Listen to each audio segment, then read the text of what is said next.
Hello dears, വയനാടൻ സഫാരിയുടെ part 3 and last video ആണിത്. ഞങ്ങൾ എണീറ്റപ്പോഴേക്കും ഒരു 5:45, 5:50 ആ ഒരു സമയമൊക്കെ ആയി. 6 മണിയൊക്കെ ആകുമ്പോഴേക്കും ട്രക്കിംഗ് ആരംഭിക്കാം എന്നാണ് പറഞ്ഞിരുന്നത്. Good morning Thelma. Good morning Shifa മോളെ. നല്ല തണുപ്പായിരുന്നു. അതായിരുന്നു അവസ്ഥ, സത്യമായിട്ടും അതായിരുന്നു അവസ്ഥ. അത്രയും തണുപ്പുണ്ടായിരുന്നു. ഒരു 6:10 ആയപ്പോഴേക്കും ഞങ്ങളുടെ പ്രഭാതകർമ്മങ്ങളൊക്കെ കഴിഞ്ഞ് ഞങ്ങൾ റെഡി ആയിട്ടിരുന്നു. റെഡിയാവാൻ പ്രത്യേകിച്ചൊന്നുമില്ല. കുളി നമ്മൾ അവിടെ അടുത്തുള്ള പുഴയിലാണ്. ട്രക്കിങ് കഴിഞ്ഞ് വന്നിട്ട് കുളിക്കും. ഏകദേശം ഒരു 6:40 കൂടിയാണ് നമ്മൾ ടെൻറ്റിൽ നിന്ന് ഇറങ്ങിയത് എല്ലാവരും. ട്രക്കിങ് കഴിഞ്ഞ് നേരെ കുളിക്കാൻ പോകുന്നുള്ളതുകൊണ്ട് ഞങ്ങൾ തോർത്തും ഫോണും അതല്ലാതെ മഴ പെയ്താൽ നനയാതിരിക്കാൻ കുടയും അങ്ങനെയുള്ള അത്യാവശ്യ സാധനങ്ങളൊക്കെ പെറുക്കി ഒറ്റ കവറിലാക്കി പിടിച്ചിട്ടുണ്ടായിരുന്നു. അങ്ങനെ ഏലത്തോട്ടത്തിൽ കൂടെയും കാട്ടുപാതയിലൂടെയൊക്കെ നടന്ന് ട്രക്കിങ്ങിൻ്റെ സ്റ്റാർട്ടിംഗ് പോയിന്റിലെത്തി. ഞങ്ങൾ ഒറ്റ നോട്ടത്തിൽ അതൊരു ട്രക്കിംഗ് സ്പോട്ടാണെന്നൊന്നും പറയില്ല. തുടക്കം കുറച്ച് നേരം വഴി പോലെ തോന്നിയെങ്കിലും പിന്നീട് അങ്ങോട്ട് വഴിയായിട്ടൊന്നും ഉണ്ടായിരുന്നില്ല. ഞങ്ങൾ നടക്കുന്നത് വഴിയായിട്ട് മാറുമായിരുന്നു. എനിക്ക് പറ്റിയ വലിയൊരു മണ്ടത്തരം എന്താണെന്ന് വെച്ചാൽ ഞാൻ ഷൂസ് എടുത്തില്ല എന്നുള്ളതാണ്. കുറേ സ്പോട്ടുകളൊക്കെ കാണാൻ പോകുമെന്നല്ലാതെ ഇതേപോലൊരു ട്രക്കിംഗ് ഉണ്ടാവുമെന്ന് വിചാരിച്ചില്ല. അതാണ് ഷൂ എടുക്കാത്തതിൻ്റെ മെയിൻ റീസൺ. ടെൽമിൻ ഷിഫയൊക്കെ ഷൂ എടുത്തിട്ടുണ്ടായിരുന്നു. എൻ്റെ ആണെങ്കിൽ ഒരു സാധാ ചെരുപ്പായിരുന്നു, അതാണെങ്കിൽ തെന്നി പോണതും. സോ ഇന്ന് ട്രക്കിംഗ് ഉണ്ട് എന്ന് പറഞ്ഞുകൊണ്ട് ഞാൻ ടെൽമയുടെ ചെരുപ്പ് എടുത്തിട്ടു. എൻ്റെ ചെരുപ്പിനേക്കാളും കുറച്ചുകൂടി ബെറ്റർ ആയിരുന്നു അത്. ഈ ഒരു സ്ഥലം വരെയാണ് രാജേഷേട്ടൻ ഞങ്ങളുടെ കൂടെ വന്നത്. പിന്നെ നിങ്ങൾക്ക് പറ്റണത്രയും കയറിക്കൊള്ളാൻ പറഞ്ഞു. ഇന്ന സമയത്തിനുള്ളിൽ തിരിച്ചെത്തണം, അങ്ങനെയൊന്നും റെസ്ട്രിക്ഷനൊന്നും പറഞ്ഞിട്ടുണ്ടായിരുന്നില്ല. ആൻഡ് എനിക്കിതൊരു പുതിയ അനുഭവമായിരുന്നു. കാരണം ഞാൻ ഇത്രയും വലിയൊരു ട്രക്കിംഗ് ആദ്യമായിട്ടാണ് ചെയ്യണത്. ആക്ച്വലി എനിക്ക് കുറച്ച് പേടിയുണ്ടായിരുന്നു. കാരണം ഇത്രയും കയറിയിട്ട് തിരിച്ചിറങ്ങാൻ നമുക്ക് പറ്റില്ലേ, എങ്ങനെയാണ് ഇറങ്ങുക എന്നൊക്കെ ഉള്ളതായിരുന്നു എൻ്റെ ഒരു കൺസേൺ. പക്ഷേ it was worth A visit. ഞങ്ങളുടെ ഒരു ആഗ്രഹം ഇവിടെ സാധിക്കുകയായിരുന്നു ഈ ട്രക്കിങ് കൂടെ. കാരണം 900 കണ്ടി ഗ്ലാസ് ബ്രിഡ്ജിൽ നിൽക്കുമ്പോൾ കുറേ മലനിരകൾ കണ്ടിട്ടുണ്ടായിരുന്നില്ലേ, അങ്ങോട്ടേക്ക് അപ്പോൾ പോകാൻ പറ്റിയിരുന്നെങ്കിൽ എന്ന് ഞങ്ങൾ അവിടെ നിന്ന് ആഗ്രഹിച്ചിട്ടുണ്ടായിരുന്നു. ശരിക്കും ആ മലനിരകളിൽ ഒരു മലയിലാണ് ഞങ്ങളിപ്പോൾ കയറിക്കൊണ്ടിരിക്കണേ. വലിയ വെയിലായിട്ടില്ല, നല്ല കാറ്റുണ്ടായിരുന്നു, തണുത്ത ക്ലൈമറ്റ്. അപ്പോൾ നമുക്ക് മല കയറാനായിട്ട് ഒട്ടും ബുദ്ധിമുട്ടേ തോന്നിയില്ല. ഇൻഫാക്റ്റ് കഴിഞ്ഞ ദിവസം നമ്മൾ ഫുൾ കറക്കായിരുന്നു, കുറേ സ്ഥലങ്ങളൊക്കെ കാണാൻ പോയി.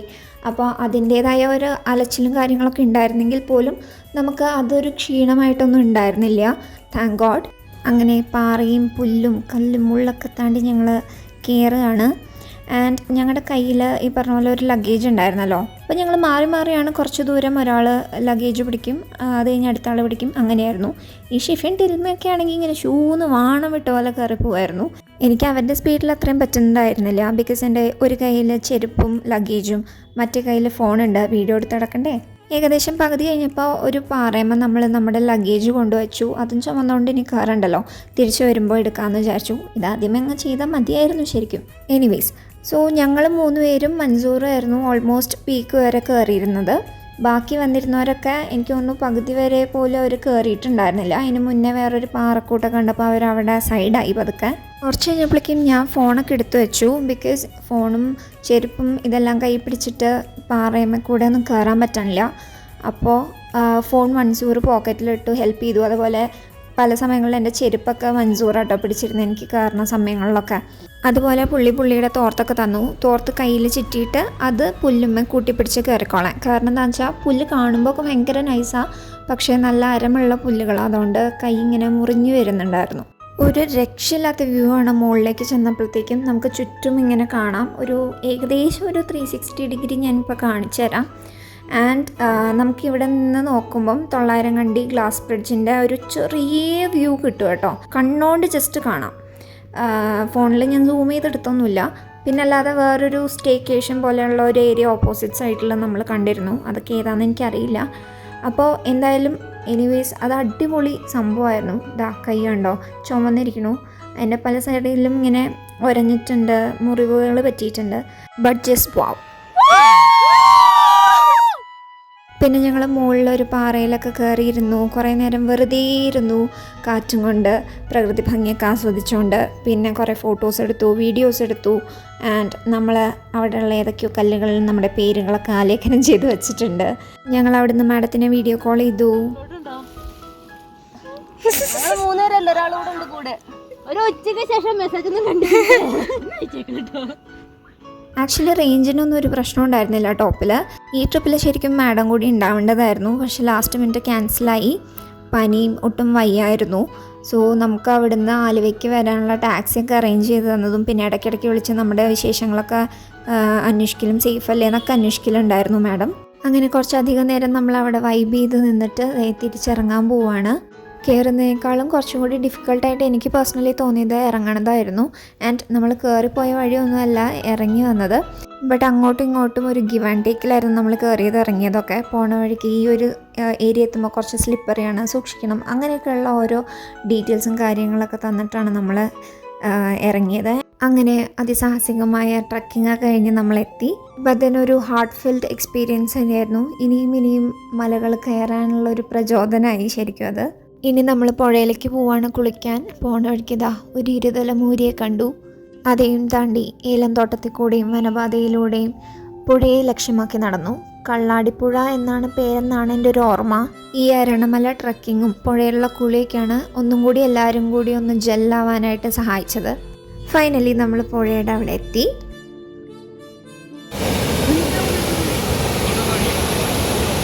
എന്താ ശബ്ദമല്ലേ, നല്ല കുത്തി ഒലിച്ചു പോണ കള്ളാടിപ്പുഴ. എവിടെ നിന്നോ വരുന്നു, എങ്ങോട്ടേക്കോ പോകുന്നു. വെള്ളത്തിന് ഗംഭീര തണുപ്പായിരുന്നു. സോ അപ്പോൾ ഈ കാണുന്ന ഒരു ഏരിയയിലാണ് ജെൻസൊക്കെ കുളിക്കാൻ ഇറങ്ങിയത്. ആൻഡ് ഞങ്ങൾ ലേഡീസ് ഇതിൻ്റെ അപ്പുറം മുകളിൽ പാറക്കൂട്ടങ്ങളുടെ അപ്പുറത്ത് കുറച്ച് സ്പേസ് ഉണ്ടായിരുന്നു. അവിടെ നല്ലൊരു സ്ഥലം നോക്കി ഞങ്ങൾ അവിടെ കുളിക്കാൻ ഇറങ്ങി. Natural shower.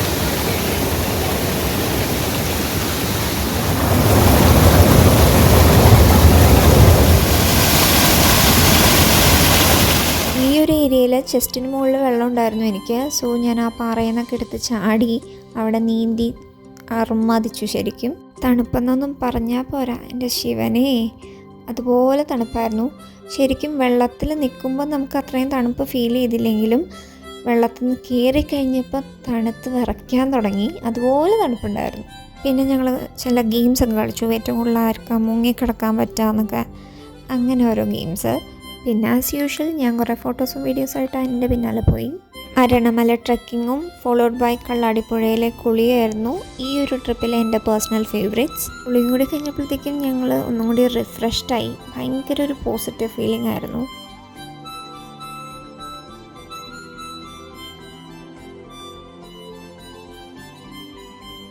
കള്ളിട്ടൽമ, എന്താ ഒരു അഭിനയം. അങ്ങനെ മനസ്സില്ലാ മനസ്സോടെ ഞങ്ങൾ പുഴയിൽ നിന്നൊക്കെ കയറി. അപ്പം നമ്മൾ ടെൻറ്റിലെത്തിയപ്പോൾ എനിക്ക് അട്ടയുടെ ഒരു വീഡിയോ ആകെ കൂടി കിട്ടിയത് ഇത് മാത്രമാണ്. അട്ടയെ ഇതുവരെ കണ്ടെങ്കിലും വീഡിയോ ഒന്നും എടുക്കാൻ പറ്റിയില്ല. അപ്പോൾ ടെൽമെ ആസ് യൂഷ്വൽ പിടിച്ചിട്ടുണ്ടായിരുന്നു. ആ വീഡിയോ എടുത്തു. നമ്മൾ റെഡിയായി തിരിച്ചു പോരുകയാണ്. മൻസൂർ സോളോ ട്രാവലറാണ്. ആളുടെ ബൈക്കിൽ ഷിഫ ജംഗ്ഷൻ വരെ പോയി. രാജേട്ടൻ്റെ ബൈക്കിൽ ടെൽമ കുറച്ച് ദൂരം പോയി. അവിടുന്ന് വേറെ ഏതോ വണ്ടിക്ക് കയറ്റി വിട്ടു. എന്നിട്ട് തിരിച്ച് രാജേട്ടൻ അപ്പം തന്നെ വന്നു. ഞാൻ കുറച്ച് നടന്ന് തുടങ്ങിയിട്ടുണ്ടായിരുന്നു. എന്നിട്ട് ആ ബൈക്കിൽ കയറി എനിക്കും ആ ജംഗ്ഷനിലേക്ക് പോകാൻ പറ്റി. നമ്മൾ ചെന്ന് ബ്രേക്ക്ഫാസ്റ്റ് കോംപ്ലിമെൻ്ററി ആണ്, നമ്മുടെ അടുത്ത് ഇഷ്ടമുള്ള കഴിച്ചോളാൻ പറഞ്ഞു. പക്ഷെ നമുക്ക് ഹെവി ആയിട്ടൊന്നും വേണ്ടാന്ന് പറഞ്ഞുകൊണ്ട് ചായ, ബദാം മിൽക്ക്, പിന്നെ അല്ലറ ചില്ലറ ലേസ് പോലെയുള്ള സാധനങ്ങളൊക്കെയാണ് ഞങ്ങൾ കഴിച്ചത്. ബസ്സിന് പോകാനായിട്ട് ഞങ്ങൾ കുറച്ച് നേരം വെയിറ്റ് നിന്നു. ബട്ട് ബസ് വരാൻ കുറച്ചും കൂടി താമസം ഉണ്ടായിരുന്നു. അതുകൊണ്ട് ഞങ്ങൾ ഷെയർ ജീപ്പിനാണ് മേപ്പാടിക്ക് പോകുന്നത്. ഒരാൾക്ക് 25 രൂപ എന്തോ ആയിരുന്നുള്ളൂ. റോഡൊക്കെ ഈ പറഞ്ഞ പോലെ കുറച്ച് ഷോക്കായിരുന്നു അന്ന്. കഷ്ടി ഒരു 10 മിനിറ്റൊക്കെ മേപ്പാടിയിൽ നിന്നപ്പോഴേക്കും ഒരു KSRTC ബസ് വന്നു. അതിൽ കയറി ഞങ്ങൾ കൽപ്പറ്റയിൽ പോയി ഇറങ്ങി. അവിടുന്ന് അടുത്തൊരു പ്രൈവറ്റ് ബസ്സിൽ കയറി ഞങ്ങൾ മാനന്തവാടിക്ക് ടിക്കറ്റ് എടുത്തു. ഒരാൾക്ക് 28 രൂപ എന്തോ ആയിരുന്നു എന്നാണ് എൻ്റെ ഒരു ഓർമ്മ. ഞങ്ങളിപ്പോൾ പോയിക്കൊണ്ടിരിക്കുന്നത് ടെൽമയുടെ നാട്ടിലേക്കാണ്. ടെൽമയുടെ ആൻറ്റിയുടെ വീട്ടിലേക്കാണ് ഇപ്പോൾ പോണത്. അവിടെ ലഞ്ച് ഓൾറെഡി പറഞ്ഞു വെച്ചിട്ടുണ്ടായിരുന്നു. സ്പെഷ്യൽ ബിരിയാണിയോ നെയ്ച്ചോറോ പിന്നെ എന്തൊക്കെയോ നോൺ വെജ് ഐറ്റംസൊക്കെ. മാനന്തവാടി ചെന്നിറങ്ങിയിട്ട് ഞങ്ങൾ അവിടെ നിന്നുള്ള ബസ് ടൈമൊക്കെ അന്വേഷിച്ച് വെച്ചു. ഇരിട്ടിയിലേക്ക് പോകാനുള്ളത്. നമുക്ക് ട്രെയിനിനോ വേറെ ബസ്സിനൊക്കെ കിട്ടിയില്ലെങ്കിൽ ആ അടുത്ത വഴി ഉപയോഗിക്കാമല്ലോ എന്ന് വെച്ചിട്ട് അത് കഴിഞ്ഞ് ഞങ്ങൾ ഓട്ടോയ്ക്കാണ് ആൻറ്റിയുടെ വീട്ടിലേക്ക് വന്നത്. അവിടെ ഒരു കുഞ്ഞു വാവയുണ്ടായിരുന്നു, എമിലിയ. സിസ്ലി ആൻറ്റിയുടെ മകൾ സ്റ്റെല്ല ചേച്ചിയുടെ വാവയാണ്. 7-8 മാസം എന്തോ പ്രായമായിട്ടുണ്ടായിരുന്നുള്ളൂ അന്ന്. വാവയ്ക്ക് ഒരു വാശി ഉണ്ടായിരുന്നില്ല. സോ അതിനെയും കളിപ്പിച്ച് ഞങ്ങൾ കുറേ നേരമൊക്കെ ഇരുന്നു. അത് കഴിഞ്ഞിട്ട് ടെൽമയുടെ വീട് അതിൻ്റെ ബാക്ക് സൈഡിൽ തന്നെയാണ്. അപ്പോൾ അതിൻ്റെ സ്ഥലങ്ങളൊക്കെ കാണിച്ചു തന്നു. റബ്ബർ വെട്ടുന്ന മെഷീൻ അങ്ങനെ എന്തോ ആണ്. കുറേ കാപ്പി കൃഷിയും ഒക്കെ ആയിട്ട്. അത് കഴിഞ്ഞ് ഞങ്ങൾ പുറത്ത് ചുമ്മാ ഇറങ്ങി വന്നപ്പോഴത്തേക്കും ആൻറ്റി നമുക്ക് മാങ്ങയൊക്കെ പറിച്ചു തന്നു. ചെനച്ച മാങ്ങയാണ്. പിന്നെ അതും തിന്നിരുന്നു. കൂട്ടത്തിൽ നല്ല ചക്കയൊക്കെ വെട്ടി ചൊളയായിട്ട് ഇങ്ങനെ പറിച്ചു തന്നു. ഒരാൾ നമുക്ക് ചുള ഇങ്ങനെ പറിച്ചു തരുമ്പോൾ അതിങ്ങനെ ഇരുന്ന് മണുമണൂന്ന് തിന്നാം. എന്ത് രസമുള്ള പരിപാടിയാണെന്നറിയാമോ. 3:30 നമ്മൾ ഓട്ടോ ഏൽപ്പിച്ചിട്ടുണ്ടായിരുന്നു. സോ ഞാനും ഷിഫയും തിരിച്ച് ആലുവയ്ക്ക് പോവുകയാണ്. ടെൽമ 2 ദിവസം കൂടി കഴിഞ്ഞിട്ടേ വന്നിട്ടുണ്ടായിരുന്നുള്ളൂ. അപ്പോൾ നമ്മൾ പ്ലാൻ ചെയ്തത് മാനന്തവാടി ചെന്ന് ഇരിട്ടി ബസ്സിൽ കയറി ഇരിട്ടി പോയി അങ്ങനെ വേറെ നമ്മൾ എക്സ്പ്ലോർ ചെയ്യാത്തൊരു വഴി കൂടെ പോകാം എന്നായിരുന്നു പ്ലാൻ ഉണ്ടായിരുന്നത്. അങ്ങനെ ഞങ്ങൾ മാനന്തവാടി എത്തി. അവിടുന്ന് ഇരിട്ടി ബസ് 5 മണി 5:10 ആ ഒരു റേഞ്ചിലായിരുന്നു. ഞങ്ങൾക്ക് 2 പേർക്കും കൂടി ഇരിക്കാൻ ഏറ്റവും ബാക്കിലായിരുന്നു സീറ്റ് കിട്ടിയിരുന്നത്. അപ്പോൾ അവിടെ ഇരുന്നു. പാൽച്ചുരം വഴി കൊട്ടിയൂരൊക്കെ വഴിയാണ് നമ്മൾ ഇരിട്ടിയിലേക്ക് പോകണേ. അപ്പോൾ ചില സ്ഥലങ്ങളിൽ ഈ പറഞ്ഞ പോലെ അങ്ങോട്ടും ഇങ്ങോട്ടും വണ്ടിക്ക് പോകാൻ വലിയ വണ്ടികളാണെങ്കിൽ പോകാനായിട്ട് സ്പേസ് കുറവുള്ള സ്ഥലങ്ങളിൽ ഒരു വണ്ടി നിർത്തി അഡ്ജസ്റ്റ് ചെയ്ത് അങ്ങനെയൊക്കെയായിരുന്നു പോയിട്ടുണ്ടായിരുന്നത്. KSRTC ബസ്, വിൻഡോ സീറ്റ്, നല്ല കാറ്റ്, ചെറിയ ചാറ്റൽ മഴ. ആഹാ, പൊളി വൈബ്. അങ്ങനെ പ്രകൃതി ഭംഗിയൊക്കെ ആസ്വദിച്ച് പിന്നെയും ഞങ്ങൾ മുന്നോട്ട് യാത്ര തുടർന്നു.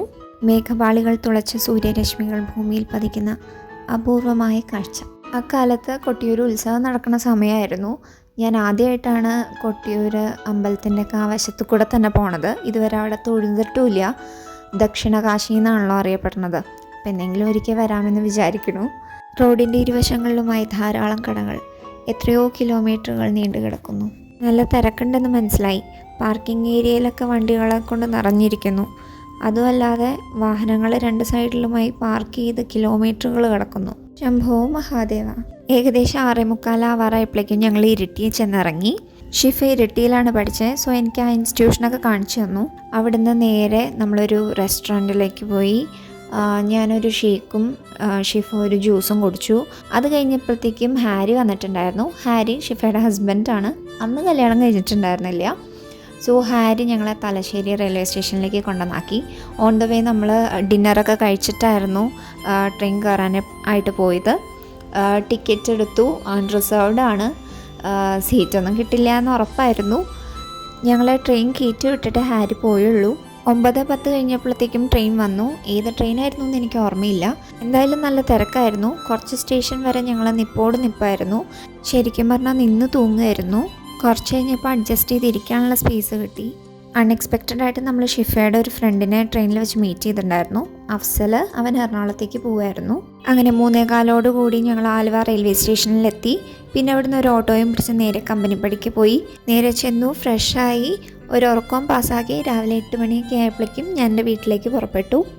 അങ്ങനെ ഒരു വയനാടൻ സഫാരി ഇവിടെ വൈൻഡപ്പ് ചെയ്യാണ്. And thank you for watching. ഓരോ യാത്രയും ഓരോ അനുഭവങ്ങളാണെന്ന് പറയണ പോലെ it is definitely close to my heart. See you again. Bye bye.